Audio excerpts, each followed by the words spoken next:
So Mariana, you will be forwarding the slides, right? Yes. Great.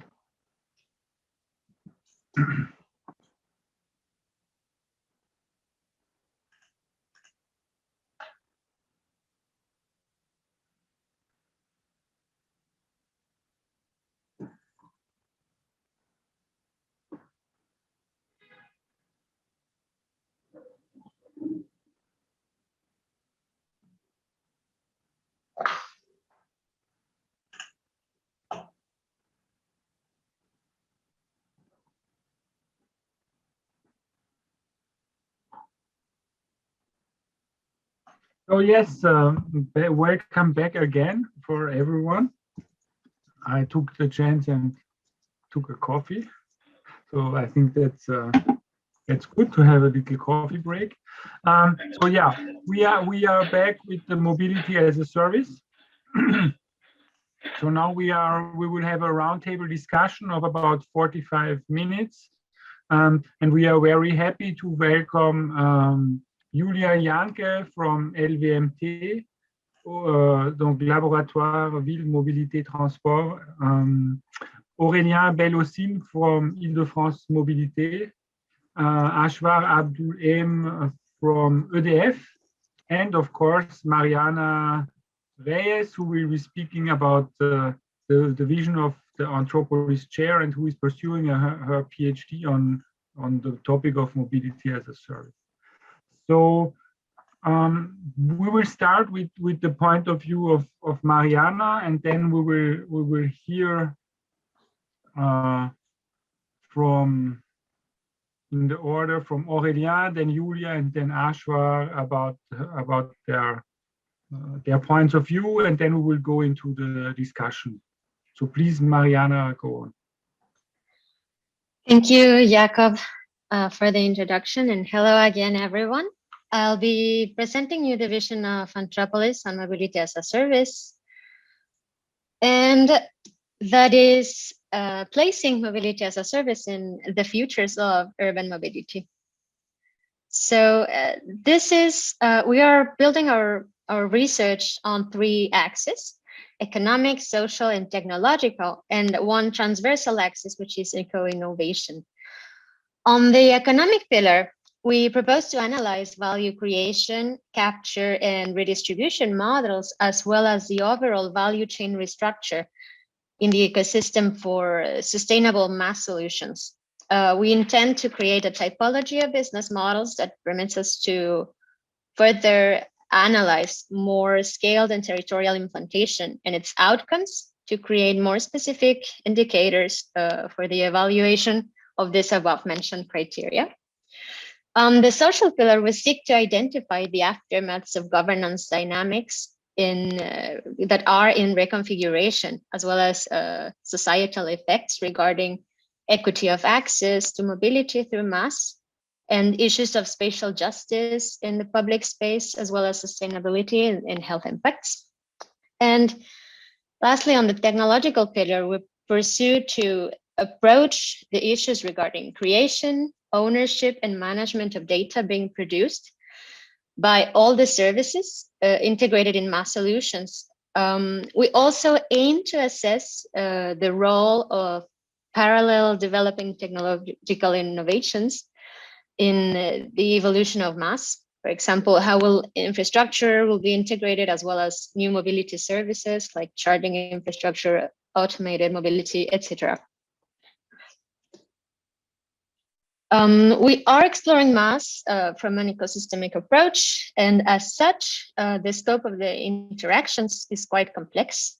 But to start with the research, we've come up with 5 main questions, which start by identifying the current status of MaaS definition and its evolution in order to be able to propose a new definition that comprises new services and new technologies.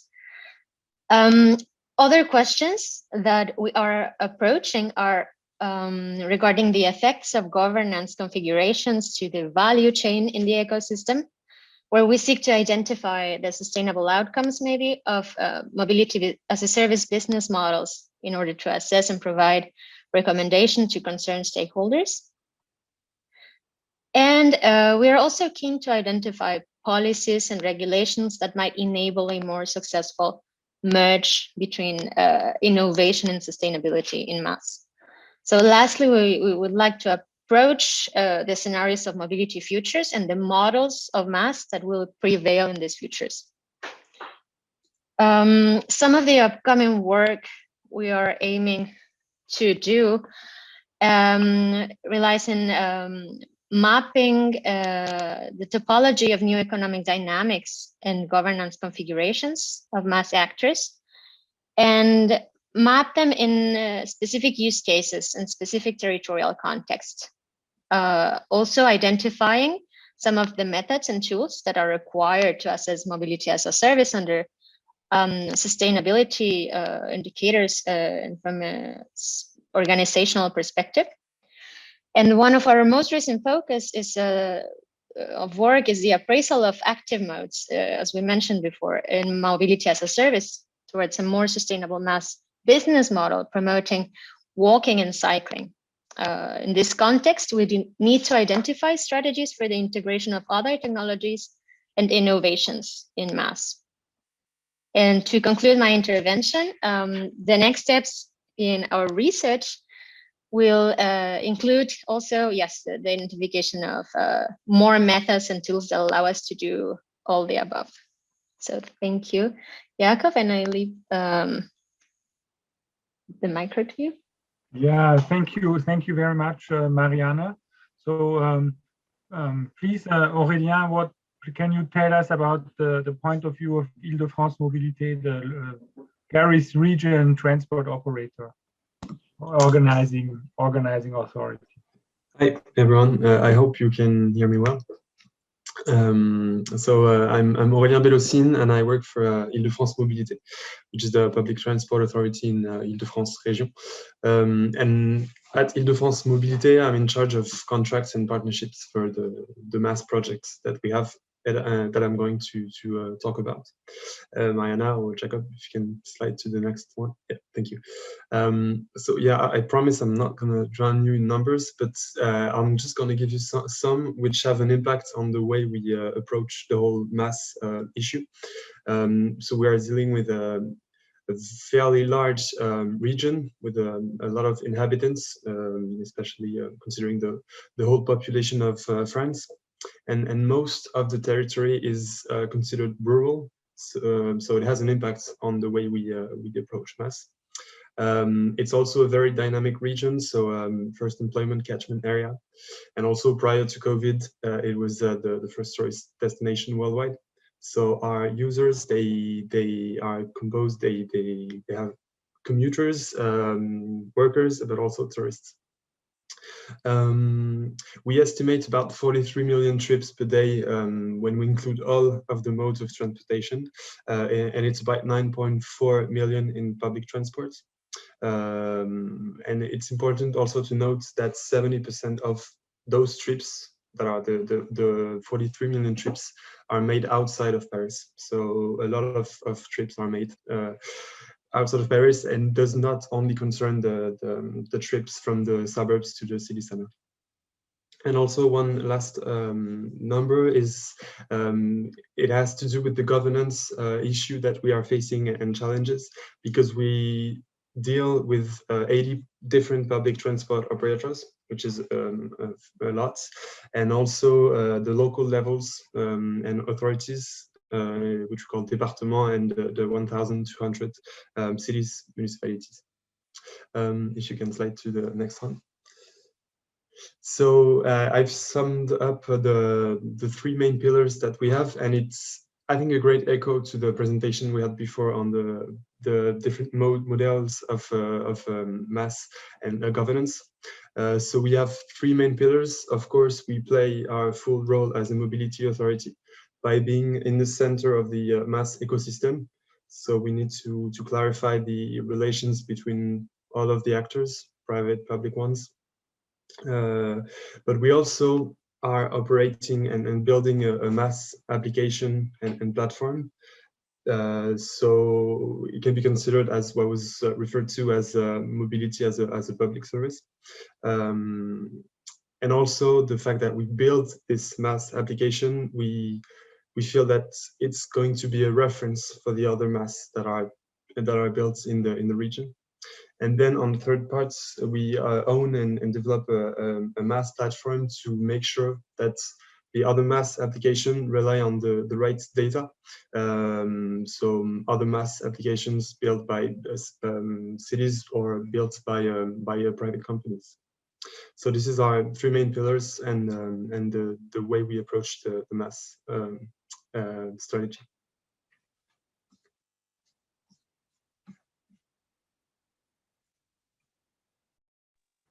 Thanks, Aurélien. Classical error of not activating the microphone. That's the typical Zoom error. So thank you for your position. Now, please, Julia, go ahead. What is the point of view of your research? Yeah, so hello from my side. I'm Julia Janke. So I'm working at two laboratories, actually, Laboratoire Ville, Mobilité, Transport et Laboratoire Technique, Territoire et Société. And I'm working on a project that is based on a research project between the ENPC and the RTP group. So this project, MaaS, as a regulatory tool, is a 2 years project that aims to understand the diffusion of this new mobility tool, the role of different stakeholders, and their influence on the regulation. So this research project, maybe a little bit about this research project, is composed of 4 pillars. So in the first pillar, we collect information on MaaS platforms worldwide, and with a little focus on Europe, North America, and Asia. The second pillar, we would like to conduct 2 to 3 case studies to see actually how MaaS is developed, MaaS platforms are developed in a specific local context. And the third pillar constitutes of developing methods to actually evaluate the impact of MaaS platforms. And in addition, we also organize seminars, internal and also external seminars, where we invite stakeholders, different stakeholders, to discuss specific challenges. So for this discussion roundtable, I would like really to take the regulatory perspective. Of course, there are a lot of points to discuss, but I would like to focus. So first, how regulation may shape MaaS development. So national governments certainly have a big leverage to provide a regulatory framework that favors a certain MaaS development. So yeah, major regulatory barriers reported in the literature, for instance, refer to the sale of public transport tickets by third parties. So some countries like Finland and Sweden are already adapted their legislation accordingly. Interestingly, the French mobility law, for instance, foresees to oblige on one side the public transport operators to share their data, and MaaS operators to integrate full public transport offer in their MaaS platforms. So we see there's actually legislation can have an effect on MaaS development, and yeah, it certainly influences the development of MaaS platforms. So how can MaaS be used as a policy instrument? So first, MaaS platforms collect a lot of data that could be data on travel behavior that could be valuable for public transport authorities or transport authorities in general to plan, evaluate, and manage their transport offers, but also evaluate their policies. So far, it's interesting that transport policies and also urban planning instruments have not been only limited to a limited extent digitalized. So MaaS platforms here could be for instance, an opportunity for transport authorities to more easily convey their rules of public, the use of public space, of parking management requirements, and so on. In addition, public subsidies, for instance, to subsidize environmentally friendly modes could more easily be conveyed through MaaS platforms, for instance, through gamification. On the other side, there's this point of disincentivizing and, for instance, car use by dynamic pricing or specific car use, for instance. So there are different ways and channels which MaaS can be used by regulatory bodies for their transport policies. So of course there remain a lot of challenges. So that was somehow an optimistic opportunity point of view.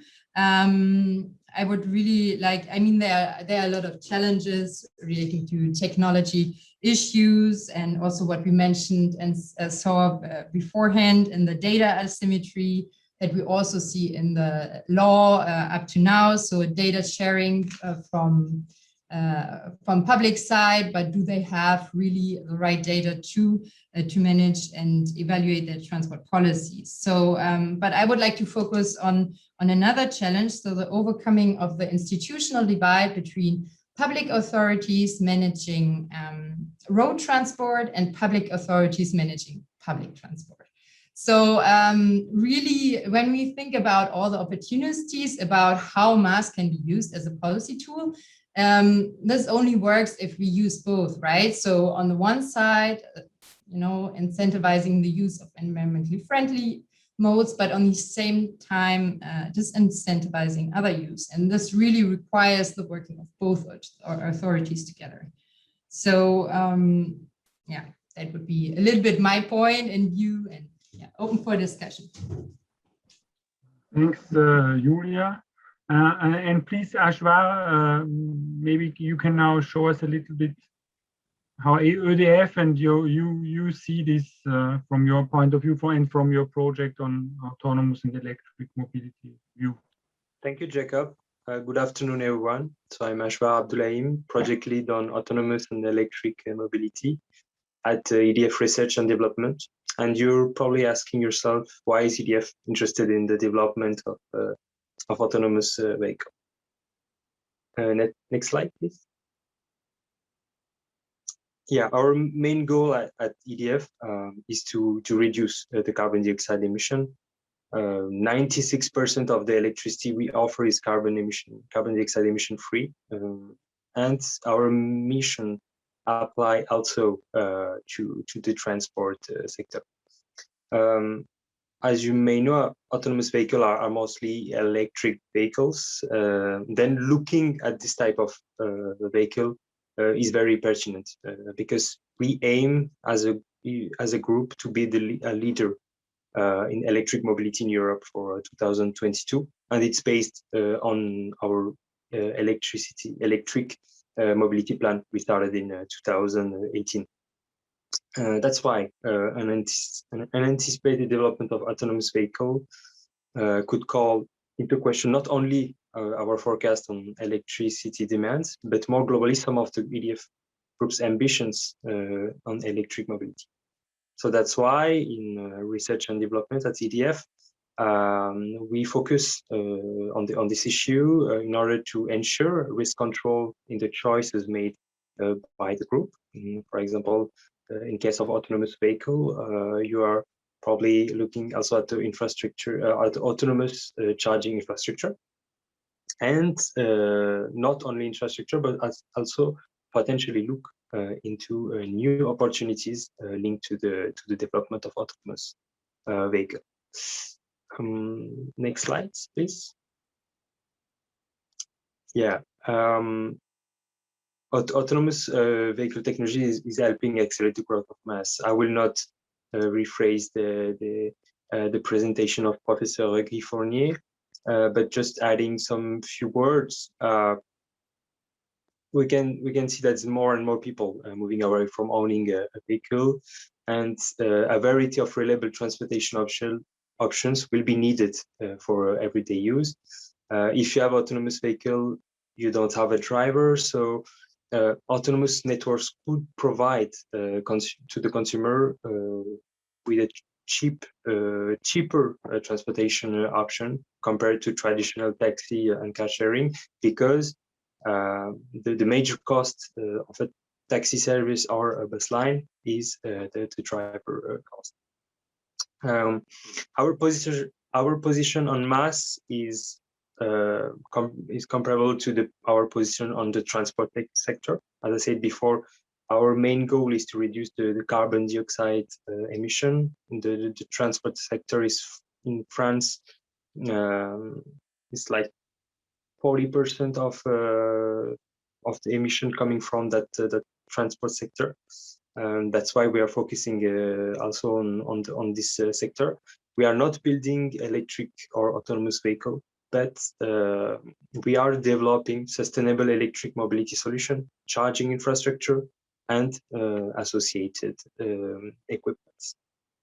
And by helping the transport sector moving from the actual state to more sustainable and low carbon vehicles, we can also develop the transport we'll be using on the MaaS system. And we do it in a three way. First, we assess the city needs for low carbon mobility. We will work with local authorities, regions, French government, to modelize and give them an electric transport solution best suited to the configuration of the city, the length of a public transport line, and also strategies for low carbon travel. Once this urban mobility project has been designed, we, with one of our subsidiary, Easyvia, we can offer a complete range of sustainable mobility services, from the choice of electricity transport infrastructure to the installation of charging station in the defined location, from commercial operation to connected services. And after we install this, we can optimize the availability and the accessibility of the community charging station by giving a range of connected services for the electric transport. So that's all for me, from my side. Thank you very much for this interesting position.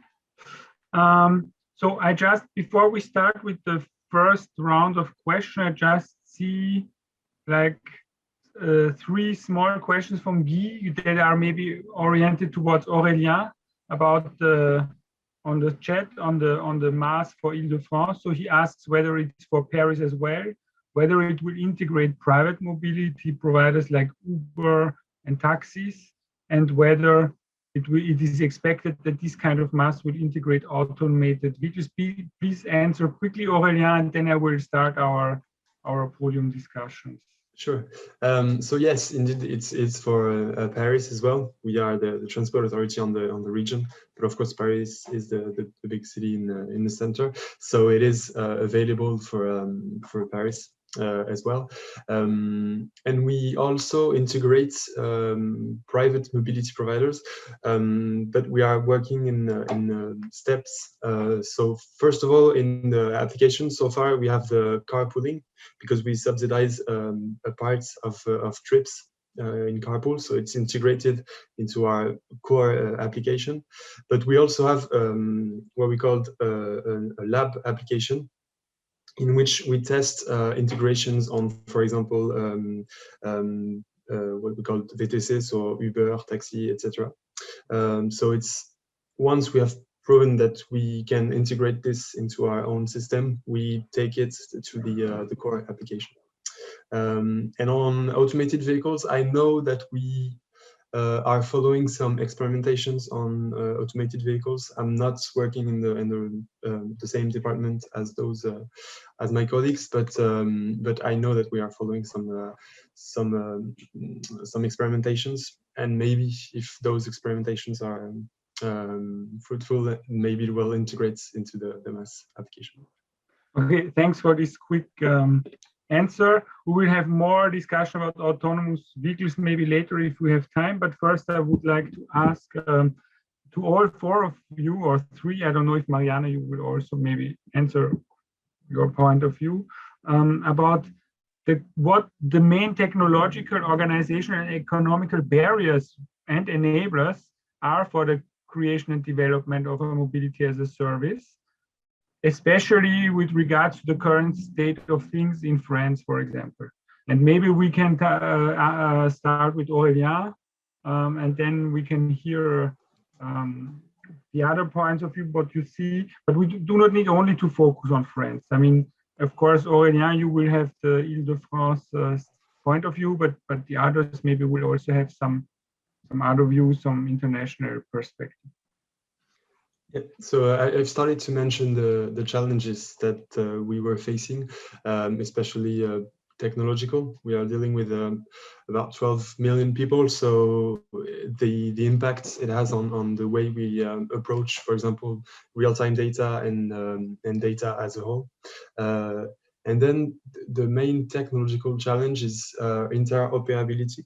And to be able to provide the same user experience for all modes of transportation. It's a technological challenge, but it's also a governance one, because as I mentioned, we don't have authority for all of the modes of transportation that we want to include into our MaaS and platform. So we need the right contracts with the private mobility operators, the cities, for example, that have authority on parking or dockless bike sharing or dockless scooter sharing. So it's a governance challenge for us. It's also a technological one, and also an economic one, because of course it costs a lot of money to build such a platform. The B2C platform that we are building, but also the B2B, the open data platform, the open API platform. So it's also an economic challenge for us. I think your mic is muted, Jacob. Yeah. Thanks, Aurélien. Again, 2 times in one day, that's enough. So how do you see this, Julia? This point of major. Yeah, maybe I would like to see maybe take both French perspective, but also an international perspectives, and always focusing a little bit from this regulatory perspective. So I think the emerging mobility services and new sharing modes really question somehow the traditional divide between public and private transport, and that of course puts a lot of questions up, right? So which modes and services provide profitable business models? We had this question already a little bit earlier. You know, some of these modes and services really operate on a thin margin. Have they really the capacity to pay a commission fee to a MaaS operator to be integrated? So, and from the public perspective, which modes to subsidize and which not? So there's no consensus yet reached here. Yeah. So some cities subsidize a station-based bike sharing system, but not free floating systems. Others develop their own car sharing brands and systems. Others source that out. So that maybe depends really the context, the local context, and the urban transport system. But the problem then is if the regulatory authorities do not have a clear vision about which modes to subsidize, how can they shape then the MaaS development? And this is really important if we take into consideration that private MaaS developments may have also negative effects. So, and the second point is how, from a regulatory perspective, you ensure really a competitive and inclusive environment. And that was also a little bit raised earlier. So one path that was also mentioned is to create an intelligent infrastructure that, of course, depends on the willingness to cooperate between private and public, and in between public authorities. So here, the Los Angeles Department of Transportation really set up an interesting process of data harmonization and data sharing system that was to respond, to the diffusion of electric kick scooters that invaded somehow public space. So now every operator that operates sharing vehicles is obliged to communicate data on the vehicle status, trip starts, trip destination, like really a lot of data, but ride-hailing companies, as was mentioned as well, are not included yet. And Uber is pursuing some files against the public authorities. So, and it's, so this is how, this is somehow the challenge, how you can really create an inclusive environment for MaaS development.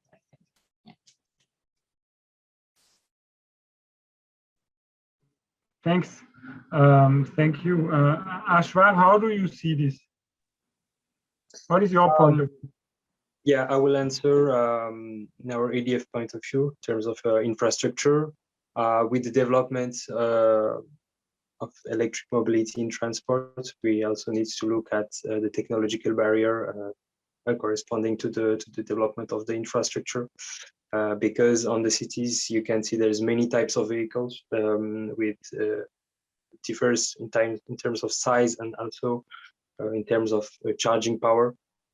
So in a city point of view, you need to look at the load control of the complete city and to give the corresponding and reliable charging technology for each type of vehicles we have. So that's one of the main challenge we can face in the infrastructure sector.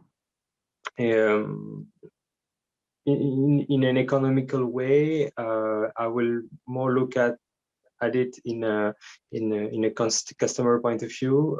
At the end of the day, if you want a mass adoption of MaaS, it's only economical. For the moment, we can say that it's more oriented for premium customer who look more at the efficiency to the cost. But if you want the cost equal to the efficiency, when you look at the MaaS, it's probably an economical barrier, as Julia just said before. And if you look at the French, at France and the French territory, the regions are different. And I think we need as many MaaS as there is territory in France. Just a few examples. Someone in Grenoble maybe needs to have the timeline of the cables car to go high in the mountains, which is not the case in the people in Paris. When you're a tourist in Paris, you will not download via Navigo, but you will use Google Maps because it's open, free, and accessible everywhere. So I think if you look at our regions, there's many potential use, and it's not MaaS. It's not only a digital tool; it's also a facilitator. If we take the example of London, you can directly pay with your card for the ticket. You don't need a specific card to take a transport. So there is some ease and facilities that MaaS can give. And I will also follow Julia. I think one of the major barriers is concerning data, and we were not focusing on data producer in France. And I think we need to put in place some supports, and we require resources around that. Maybe more discussions and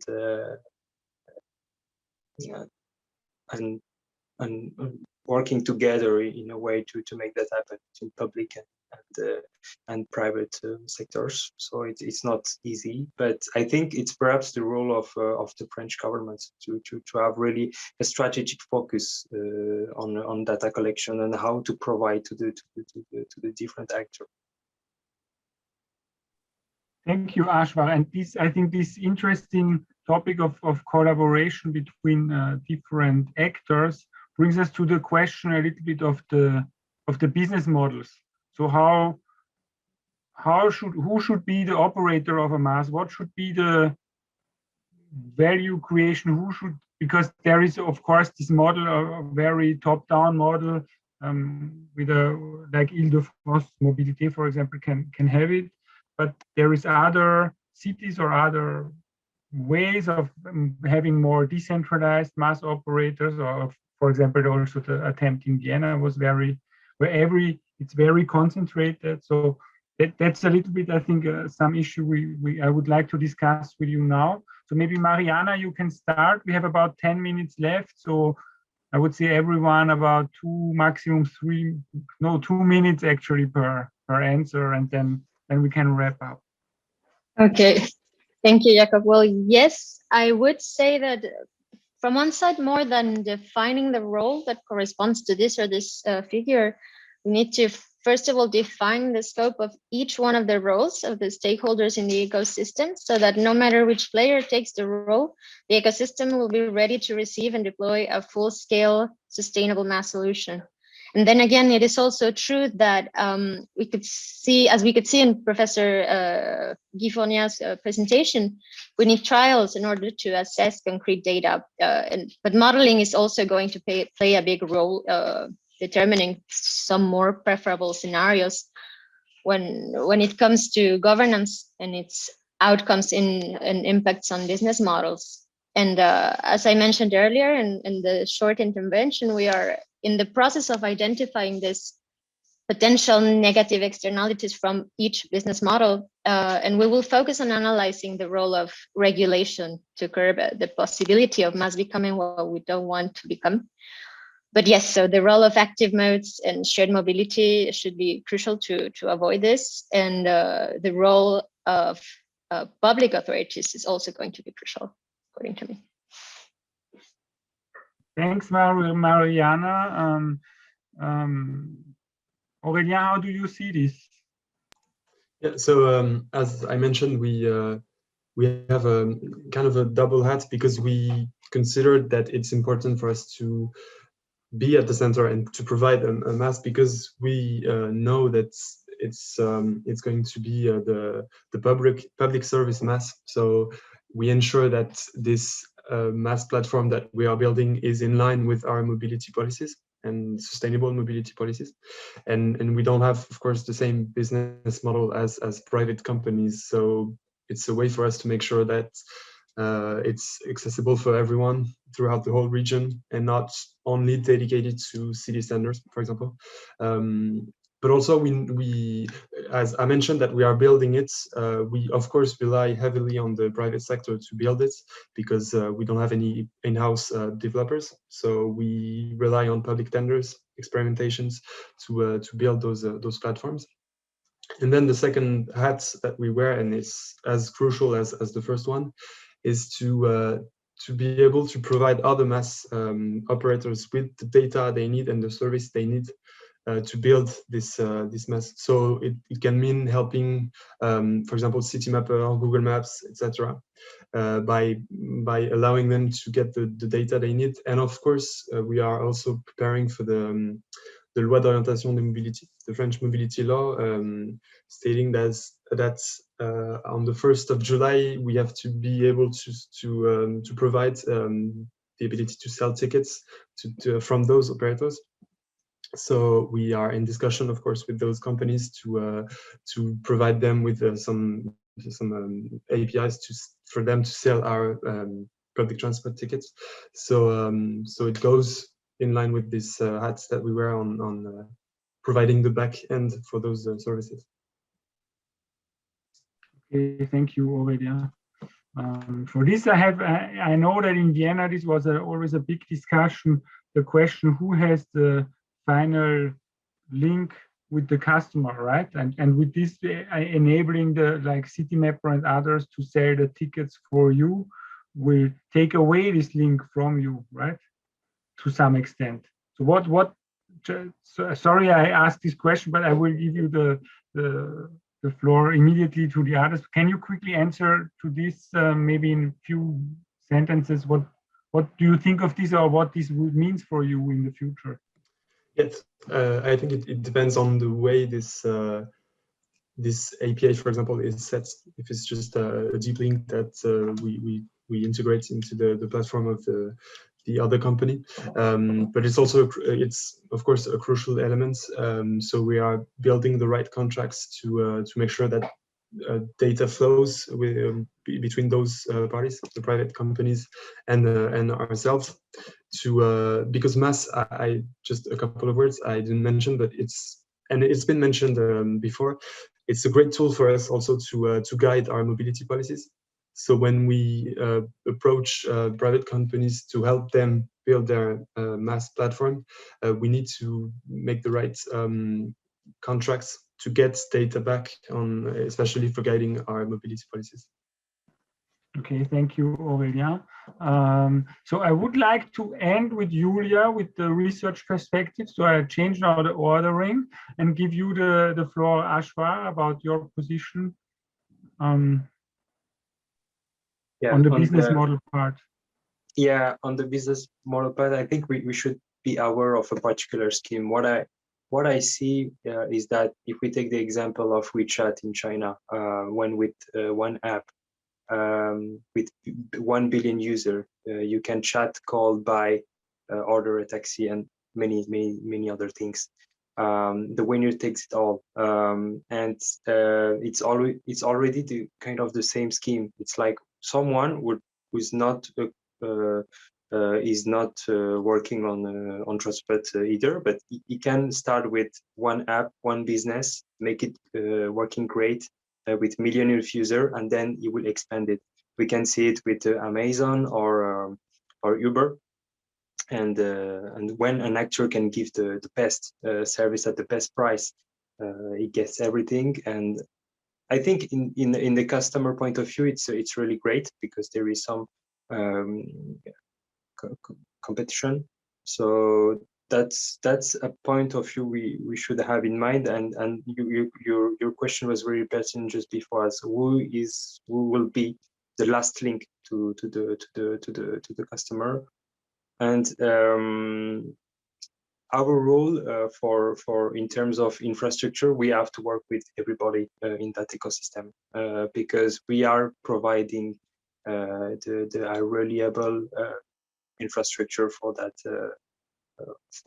transition to electric mobility. So our position will be regarding the infrastructure, and we would like to work and to work with everybody on that side. I think you're muted. Thank you. Again, so number 3.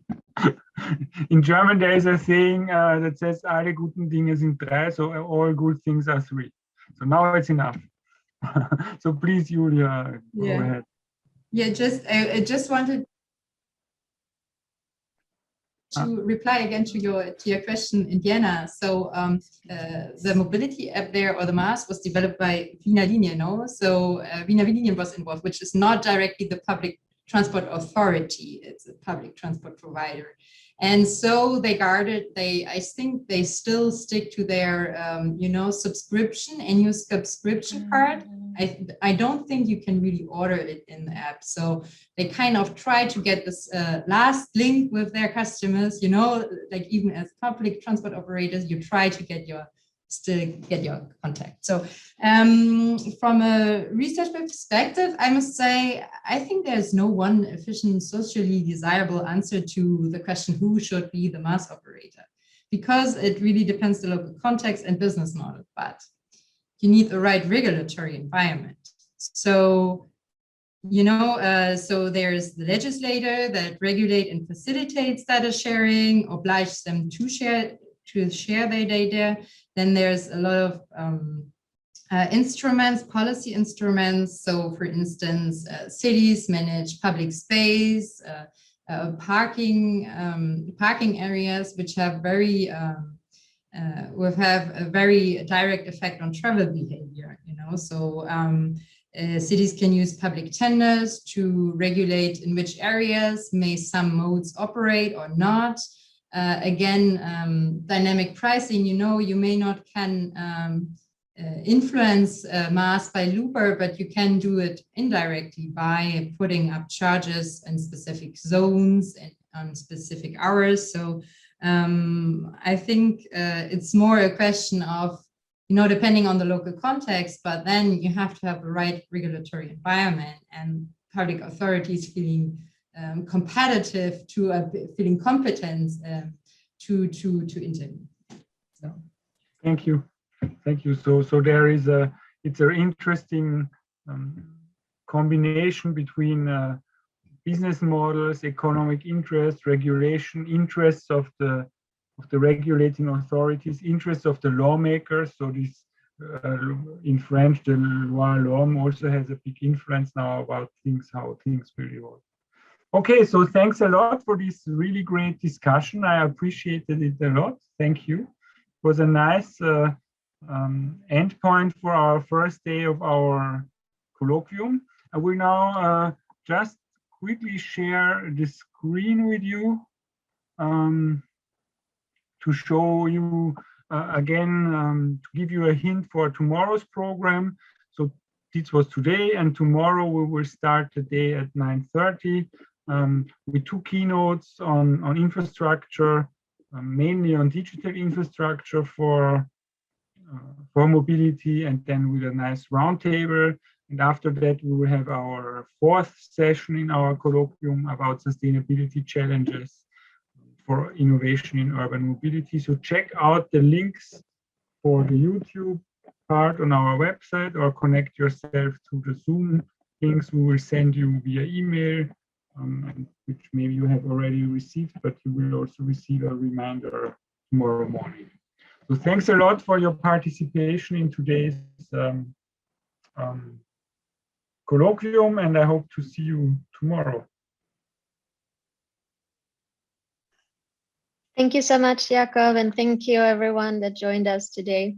See you tomorrow. Thank you. Thank you. See you tomorrow. Bye-bye. Bye-bye. Thank you. Bye.